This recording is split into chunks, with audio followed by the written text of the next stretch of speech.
ఇంత గొప్ప కుటుంబానికి కోడలు వయ్యుండి సభ్యత సంస్కారం లేకుండా మగాడి మీద చేయి చేసుకుంటావా?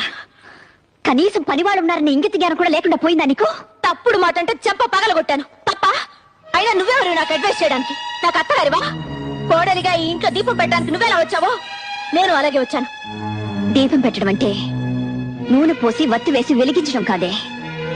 పోయే వరకు మనం బ్రతకాల్సిన ఈ ఇంటి పరువు మర్యాద కాపాడమేనే దీపం పెట్టడం అంటే. నువ్వు చెప్తే తెలుసుకోవాల్సిన స్థితిలో నేనేం లేను. నేను నీకంటే ఎక్కువ చదువుకున్న దాన్ని, నాగరికత తెలిసిన దాన్ని. నాగరికత అంటే అర్థం పెద్దవాళ్ళని గౌరవించకపోవడం, మగాడిని చేయి చేసుకోవడం అనుకుంటున్నావా? కాదే. పట్టు చీర కట్టినా పాతి చీర కట్టినా ఎదుటి వాళ్ళు చేతులెత్తి నమస్కరించేలా ఉండటమేనే నాగరికత అంటే. చూడు, ఇంకో ఆర్గ్యుమెంట్స్ అనవసరం.